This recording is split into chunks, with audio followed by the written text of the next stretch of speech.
So I was really excited to be a part of this show, and when you said the theme Canela, I can say that, I promise. The first thing I thought of was skin color and moving out here to California and how it's been a different experience for me out here as an Afro-Latina, and we were kind of talking a bit about that during our break. But then I remembered another story, so I'm going to read that to you, and it's called Canela. Canela, cinnamon, reminds me of my grandmother. I was named after her, Mercedes. Abuela used to cook a cornmeal porridge that we called maicena for some reason. It was very similar to atole and the maicena brand cornstarch beverage, except it wasn't a beverage or a custard served in a mug. It was breakfast in a bowl. It was delicious.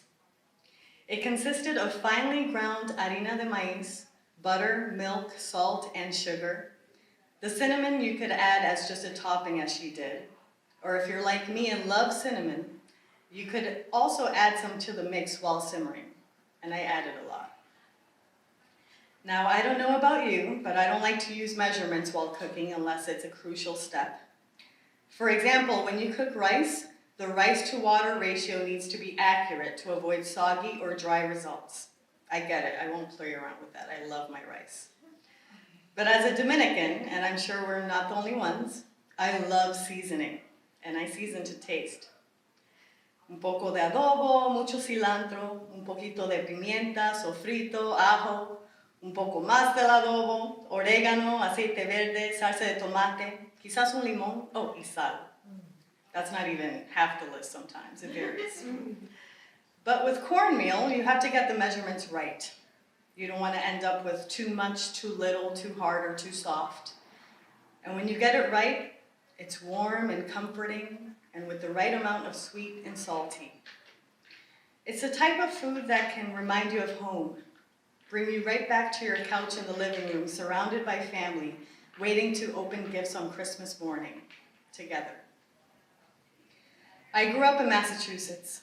Christmas is cold there. It's funny how 60 degrees is cold to me now in my home of Southern California, and 40 degrees is flat out freezing. But in Massachusetts, north of Boston where I grew up, almost in New Hampshire, 60 degrees is a miraculous gift in the winter. Yay, spring and December. You can leave your long johns at home. Long johns are thermal underwear, but we never called it that.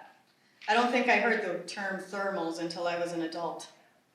I Googled it as I was writing this story, and learned that long johns were named after the 19th century heavyweight boxer John L. Sullivan, who wore a similar looking garment in the ring. My abuela used to sometimes sleep wearing long johns under her long fleece nightgown paired with socks and gloves and a hat and a scarf, and sometimes a coat because it was cold. And 40 down to 20 degrees was cold. 20 and under, freezing. Anything negative below zero was painful. Yes, negative 20 exists. It's hard to understand now how I survived, but your body adapts to its environment for the most part, I guess. I don't think I could go back to that climate, though. My bones are weak now. They've thawed out quicker than the 6 feet of snow on Abuela's front lawn that would often lead us well into the spring. Cold weather meant staying indoors a lot more and stocking up on items that wouldn't always be accessible. Looking back, I think maybe that's why I cooked more often. I have many more options for dining out here in LA than I did in the town I grew up in. And I don't have to spend an hour digging my car out of the snow or walk through 3 feet of snow with my jeans tucked into my socks to get there. But as much as I love it here and feel at home, there are certain things that bring my spirit right back to the East and feed a part of me that needs a touch of New England. I think we all have things that comfort us, things that bring back fond memories, that remind us of loved ones, that even bring sadness, but help us feel connected.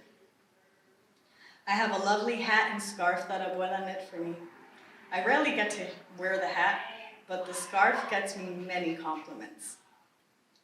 A plate of rice and beans and chicken makes me feel connected for sure. It's my comfort food. It's my culture. It's my collection of fond memories when my mother would kill it in the kitchen with food no mom could compete with. Sorry, moms. It's my craving. It can be black beans, it can be red beans, I don't care. I'm talking about arroz y habichuela, moro, arroz con gandule, arroz con frijoles negro. And now I'm hungry. I learned how to cook by watching my mom cook. I was very observant in the kitchen until I was allowed to cook on my own. I remember when I went to college, I had no money. I mean, I ate a can of corn with ketchup for lunch, that's it. And I remember making myself some cornmeal. I would buy the ingredients were cheap, and I could get free sugar packets at any coffee shop. And don't judge, I was poor. And yes, I grabbed some napkins too, and maybe a plastic spoon, but that's it. I would get back to my dorm, ready to cook, dancing around the kitchen as my abuela used to do. And damn, how much milk do I use? Let me call abuela. Cornmeal was our thing. Time and time again, she told me the measurements until finally I wrote it down. I hope I still have that somewhere. But I enjoyed calling her because it was a moment to connect. My grandmother had a great sense of comedy, and any conversation was sure to provide a good laugh. I always felt she should try stand-up comedy, but as much as she loved being the life of the party, she wasn't seeking any fame. And I won't share any of her jokes because I won't do them justice. Also, I only remember the punchlines. Even in bad times, she could find humor, unless the bad was really bad. We had those moments too. My grandmother graced the doors of heaven in 2017. And if you're skeptical, I can guarantee at least one angel I know that lives above and around us. I'm sure there are many more. There are times I wish she could be here on the West with me, seeing what I see, sharing this experience and comforting me with her songs. She always sang around the house. She was also in the church choir, which I miss most around Christmas because I enjoyed joining the choir for the holidays. There's a particularly warm, special feeling I would get singing songs for Christmas in church. I especially enjoyed the weeks leading up to it, practicing hymns at home with abuela, playing the notes on my keyboard, back when I could read a little music. I can still hear her voice, her soprano melodies, and I miss her. But I have the gift of memories. I have memories of our maicena. I have the memories of calling out for measurements and adding more canela than necessary. Most importantly, I have a piece of her spirit, and that spirit lifts me and will never leave me. Abuela, te quiero. I want you to know that you are a very strong woman. I want you to know that you are loved. I want you to know that neither one of us was ever perfect, but our love was undeniable. I hope in heaven you get a cup of cafecito before bed, like you gave me once as a child.